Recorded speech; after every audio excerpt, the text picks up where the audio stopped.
Let's go. It's rolling. Let's do this. It's go time, okay?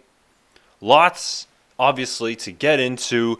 Football is going right along. We've got hockey. We've got baseball.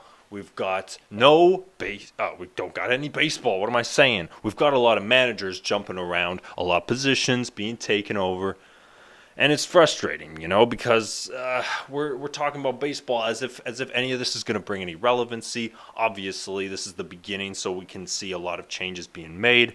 Cubs getting in a new manager, Ron Washington. So Craig Counsell to the Cubs. We've got Ron Washington going to the Angels, and then we've got Carlos Mendoza, Mets new manager. So all these things are great. But none of it is really going to amount to much because everybody's going to forget about it by the time January rolls around, and that's okay. But in the meantime, baseball, wrap it up, Gold Gloves, Silver Sluggers, all that great stuff. It's all good, okay? It's all good. But the attention, it's hard to kind of go back. It's hard to kind of be engaged or to think about or to care about any of that stuff. I want to. But it's not March, it's not spring training, it's not the land of eternal optimism. And that's all right. So, moving right along, Thursday night football, Bears and Carolina Panthers. You know what I was thinking earlier? I was thinking, I wonder what would happen if the Cubs ended up with the second and the third pick, and then they just drafted 2 QBs, and then they trade the QB they don't want 4 more picks. Has that ever been done in baseball? Think about how crazy that would be. So, Chicago is taking it up out of their own to not play Justin Fields. Maybe he's the quarterback of the future, maybe he's not. But in the meantime, we're rolling with Tyson Bagent. And we're not getting anywhere with either of those two teams. I understand that the scheduling wanted them to be that way, because it would be so cool if we had the Carolina Panthers who traded half their team for the first overall pick to the Bears if those two teams were to play each other in the regular season. How about that? Thursday Night Football, we'll get Al Michaels. Maybe the teams are going to be good. Maybe, Justin Fields, he had a lot of hype since last season, at least. But none of that is ringing true. And the draft is looking more and more enticing. And the QBs that are expected to go here they're looking even more exciting. So this is turning into a great offseason. But at the same time, I'm trying to pay attention to the regular season that's before us because we're already on week 10. And there was so much anticipation for this year with Aaron Rodgers, with the Giants, with the Vikings, with the Philadelphia Eagles, with the Bills, with the Bengals, with so many teams. There was so much anticipation. And that's not even getting into it too deep. But we're already looking at next year. We're already looking at how is next year with all this draft class. We're going to see so many franchises be turned around. Aaron Rodgers is going to come back from his injury. Kirk Cousins is going to come back from his injury. And there's plenty more.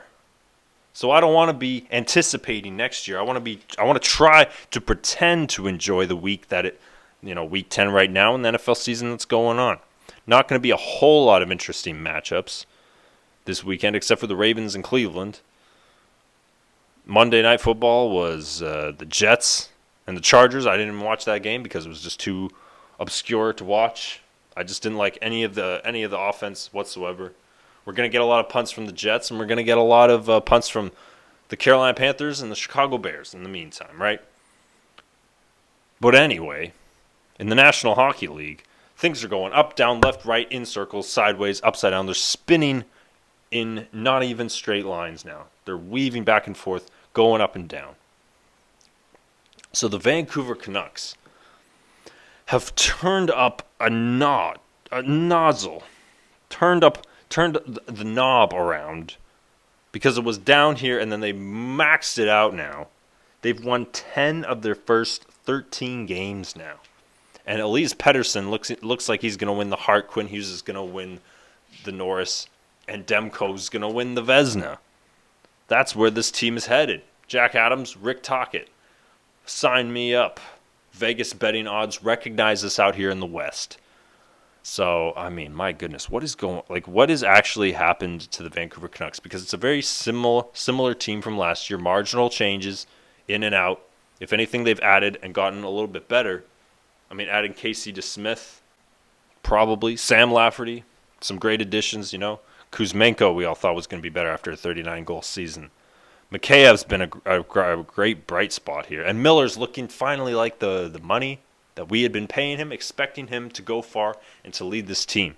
Well, right behind Quinn Hughes, of course. I don't think a defenseman has ever played this well after being given the captainship and leading his team so far to an unbelievable record to start the year. Vegas having some trouble recently with the Kings, so maybe the Canucks are going to just sneak up ahead in the Pacific Division, and I mean, it's exciting stuff for sure. And this weekend we've got a whole lot more coming in as well. Just want to touch briefly again on the James Harden acquisition over to the LA Clippers. Man, it's looking like I mean, Kawhi and Paul George, obviously they know what everybody is talking to them about. They know the criticism, and they're hearing it. They believe it. They know that it's getting difficult now because they have to be the ones that are going to facilitate this whole team and facilitate the image, getting it out of obscurity, trying to pretend that they are the team that when Kawhi and Paul George came over in 2019, that they were going to be those guys, that were going to be different, that were going to be contenders, that were going to be right up there. Clippers and the Lakers, Western Conference Final. That's what everybody wanted. But we haven't gotten that yet. So far, they put it on themselves, realizing the critics, realizing they got to play every single game if they want to be relevant, right? And now Harden is coming over here with his system stuff, and he's throwing the ball away half court like he looks like he's playing volleyball out there. But anyway, it doesn't matter because the Clippers are just not going anywhere. It's going to be a great big disaster. I wouldn't be surprised. Oh man, I just really want him to retire and no team to give him a shot. No team is going to be facilitating his $35 million a year contract. Because after that, he's going to be getting pennies just like Westbrook is getting right now.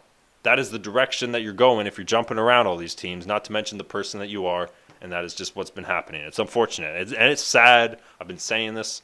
Watch the Rise and Fall of James Harden video, and I say that it's just sad at this point. It's not disgust, it's not disappointment, it's not laughing at him, it's just sad. And a lot of people are still on that first phase. They're still like kind of laughing at him, finding how hilarious it is, and it is funny. But at the same time, I mean, this guy is he just doesn't realize what's in front of him. And he should have stayed with the Nets, man. He should have stayed with the Nets. Him and Kyrie and Katie, they could have just ran it back when they were all healthy. It would have worked out. But super teams aren't exactly in Harden's immediate interest, right? So that's where we're going. And we're going to be documenting a lot of things on Monday. We're going to be right back at it.